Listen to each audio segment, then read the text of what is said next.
Hello all YouTubers, how's everybody doing? I'm the Weather Dude. Welcome back to my YouTube channel. I decided to revert back to my old ways. We're going to go back to our recording straight from the phone here.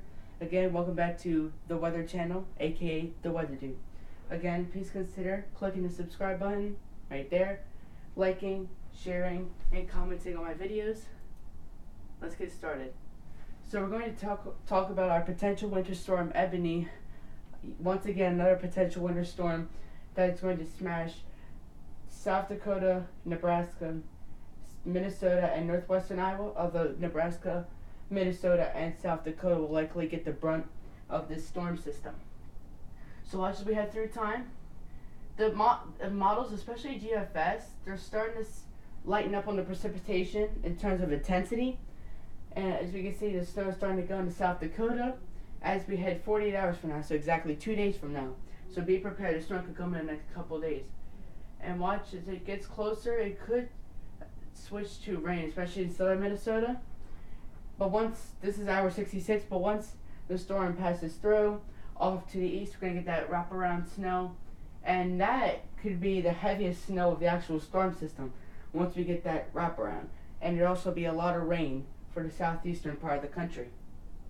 And then the storm eventually tapers off and leaves some background snow behind. Now you're probably wondering, how much snow are we going to see? Well, if you want to talk about just snow, not including ice, the 12Z run showed a lot less than this. The models have kind of upped it now again. So eastern South Dakota has a chance to pick up to 12 inches, 10 to 12 inches in eastern South Dakota, where Minneapolis could pick up like 5 to 8 inches of snow.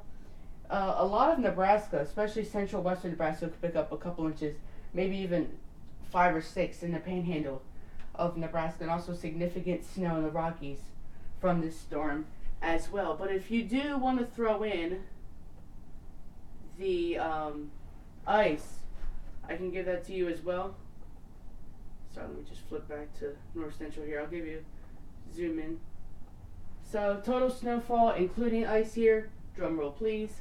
So here it is. So UP and Michigan, potentially up to 17 inches of snow. But if you go just south of the UP in the northern Wisconsin, 11 inches, maybe even 12 will be the main amount there. But Minneapolis, 9 or 10 inches possible. Panhandle, Nebraska, see 7 or 8. And eastern South Dakota, around 9. But notice, once you get down to around Sioux Falls, really about 4 or 5 inches, not that much. So the rain, snow, and where that 32-degree line sets up will really be the key factor for the storm and what kind of precipitation it gives to your specific location. So ocean temperatures, this is why we are seeing this pattern, this El Nino. I did mention a couple of videos ago, maybe last video, that it was starting to break up the warm ocean temperatures, but they're starting to come back now. Everything's starting to warm back up again. We're getting that El Nino likely to come back. But this is around where Nino 1 and 2 is, and now Eastern Pacific is starting to cool down again. So El Nino is going to have to fight some battles in order to make a comeback. But we believe that it will, in fact, make a comeback. We'll bring a lot of snow to the east and less snow to the west. So here's SwitchToData.com. So this is snow depth. So it's 6 days from now. So by the time all the wraparound snow is all done, so this will be around the 30th, maybe even the 31st. And southern Minnesota, likely 10 to 12 inches. But I wouldn't be surprised if a few areas could even see up to about 14. And around the UP, Michigan, they could see up to around 16 or 18 inches of snow. And around Sioux Falls, maybe around 10 inches. And then, again, the western panhandle of Nebraska could also pick up around 8 or 9 inches of snow.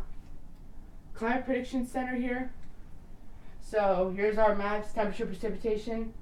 So this is our 6 to 10 day outlook. And northeast could be slightly below average, but the plains on west, or the western half of the country, is going to be cold.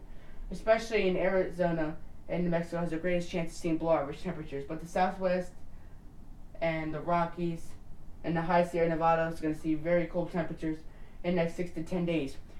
From December 30th, New Year's Eve, through about January 3rd, 2019. And precipitation, eastern 3/4 of the country, above average. Precipitation, including Alaska, but the West Coast could see dry conditions. So the West Coast is going to be colder and drier. North Atlantic oscillations, again, they update every day around mid-morning or so, and they're hanging right around positive. That they were there since yesterday, and it looks like they will continue to stay there.